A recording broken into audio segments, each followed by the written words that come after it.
Pamela Wright, welcome to the program. Too much. Thanks, Eric. You've been travelling too much. Where are we going this week? We're actually talking to Bev Malzard, who's the editor of Get Up and Go magazine, who sponsors the program actually, and we're going to be talking about Thailand, Korea, Brunei, so a bit of Asia, but we're also going to go cruising, and we're going to go and have a look at Abu Dhabi, which has got fantastic architecture and all sorts of things. It's a wonderful part of the world. Sometimes people get a little bit sort of wary of going to what they call the Middle East, I guess, or the Arabian Peninsula, but it's a really terrific destination. So we'll be talking about all those sorts of things. Okay. Cruising, as I said, and we've also got to mention a giveaway that we have. All right, lots of good stuff coming up, so definitely worth hanging around for that particular giveaway. I won't ask you what the giveaway is. You can surprise everybody with that. All right then. Okay, it's I'm assuming it's going to be a goodie, given that this is a travel program. So it's a goodie. There you go. So stay tuned, because coming up as soon as I get out of this chair is Pamela Wright with the Armchair Traveller. And now it's time for Armchair Traveller. I'm Pamela Wright. This is 89.7 FM Eastside Radio. And tonight we're actually going to be talking about what's in the new magazine, Get Up and Go magazine, Australia's premier magazine for the 50-plus grown-up travellers. The magazine that specialises in seniors' holidays, showing great deals to the best holiday destinations. Would you agree with that, Bev? Oh, I would, Pamela. I don't always call them seniors, though. Well, seniors sort of means 50-plus, doesn't it? Ah, yes. But seniors are funny kind of people. They don't like to be called seniors. No, that's true. All right, then. Well, we'll just say people that are just... You've got a lot of money to spend. Yeah. Well, they've got a lot of inspiration from this magazine to spend their time travelling, learning new stuff, and, looking for bargains. Do you reckon that your magazine shows bargains? What we do is I'll send people to destinations, and mostly they're talking about our writers. They're not brochure writers. They're people who've experienced the destination. So some will talk about a luxury experience, others will talk about a cheap and cheerful. So people will find, we find our own level when we're travelling and what we're looking for. That's true, but I mean, it is for the grown-ups. Oh, absolutely. You've got to say absolutely. That. Okay. Well, in this issue, Get Up and Go, which sponsors this program, it's... I suppose the first thing we should talk about, Bev, is Abu Dhabi in the Middle East. Incredible architecture there. Now, neither of us have been there, so we can't talk about it firsthand, but sometimes that's okay to hear about what other people have to say. Well, I'd be very curious to go there. Me too. The Middle East for travellers has really opened up in the last 15, 20 years, and when Gulf Air used to fly here, it was Bahrain was the place we'd stop over, we'd travel to, and Dubai was, when that opened up, it was extraordinary. But with Oman and Abu Dhabi opening up, it's just something a little bit more intimate. Like Dubai is like the motherlode over there. It's huge, it's fantastic, it's glossy. But yeah. Abu Dhabi is, a little bit more intimate. It's a little untouched. People are just starting to go there.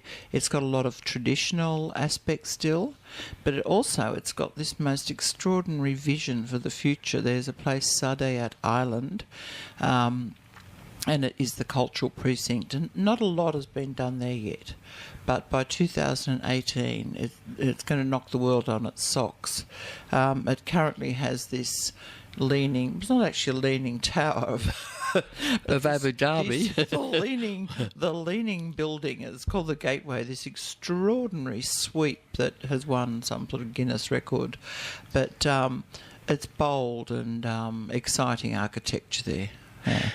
Well, yes, I agree with you about Dubai, and it's got all the superlatives, but Abu Dhabi is getting there as well. I mean, it's got Ferrari World, which is the world's largest indoor theme park. Now, not everybody would want to go there, Oh, but I it's do. quite exciting. Well, I do too, actually. So I mean, that's a big plus. Well, they have those enormous races over there, and you can actually get into a Ferrari and have a bit of a Zoom. a burn around, fang it around the course. But there's that modernity. But there's also a camel market you can visit, which is ancient as. There's all Ancient is get up. ancient, yeah. Can you get on a camel and ride it? I wonder. Yes, Well, you we can haven't do. been there, but I'm sure you can, Yeah, I've heard that and you quietly do, have a bit of a wander round. You can do camel treks, but you know me, they're not my favourite creature. Oh, They're you'd always- rather get in the Ferrari, okay? I would crank.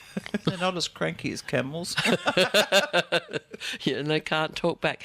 What about the great, the marketplaces, the souks is how they Fabulous. refer to them. I mean, they're terrific in all that, in that part of the world, aren't they? And the hospitality of the people Oh, there is lovely. terrific. The hospitality out of that part of the world is so genuine and gentle. agree. Really, really sweet and kind, and people.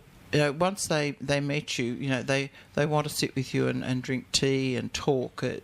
Hospitality is just part of the DNA over there. Very, very kind, and the markets and the souks are fantastic.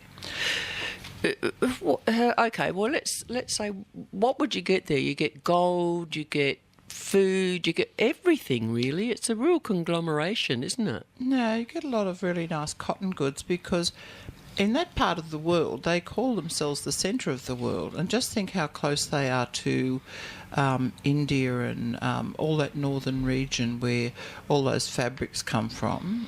You get a lot of good fabric, jewellery and spices. When you see these spices piled up in pyramids of powder, You're talking brilliant about colours. hundreds Oh, of kilograms. yeah, and all these different colours, these brilliant colours that'll dazzle you. But it's beautiful. Beautiful. Yeah, it truly is a real experience to go through those markets. I agree. Okie doke. Well, now another thing that the Get Up and Go magazine is featuring, we'll go through as much as we can tonight, is cruising with 3 generations of one family. So child, mum and grandmum, or child, parents and grandparents. Well, yeah. this is a big trend emerging for that older market because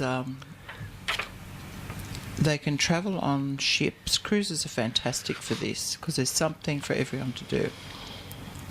The grandparents, parents and the children. And in this story, the writer hadn't travelled with the parents before, and no one killed each other. And they had an experience where the weather wasn't good. So a whole lot of things happened that could be quite daunting, but they all had fun.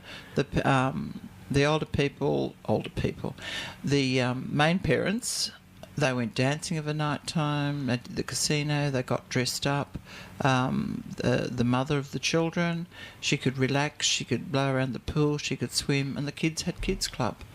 And they would all come together of a night time if they felt like it. Yeah, it's a perfect match, Oh, yeah. and yet you don't need to do it. You don't need to get together, and after a few days they probably didn't, and then they probably did again. no. It's completely up to them. It's a huge trend, whether it's cruising and people are they're hiring houses now in holiday spots, so the whole family can go. So it's an interesting way of travelling and sharing the cost. Yeah, and also not sharing the same room. No. No. Lots of separate cabins, and the grown-ups are up in the ones with the balcony, I expect. Well, you've got to save up for that sort of thing, and it's worth it.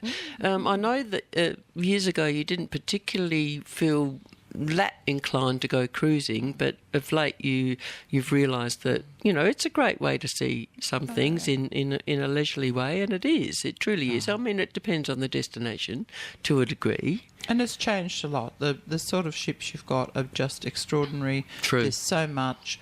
They're all different levels, all different prices for all different experiences. And, it's nice when you only have to unpack once. Oh, is that ever the plus? Well, yeah, it's a big yeah. plus. Yeah, yeah. And everything's taken care of. Yeah, yeah, and you know, there's a little bit of tipping involved, but not much. So pretty much you've paid for everything before you even go, which is quite, you know, quite a good feeling, really. Exactly. You've paid for your holiday before you leave, so...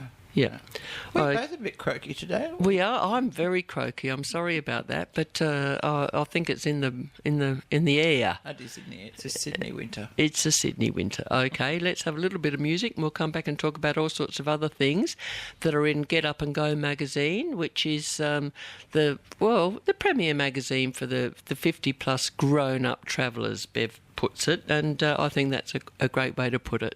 This is Armchair Traveller, 89.7 FM, Eastside Radio, presented by Get Up and Go magazine.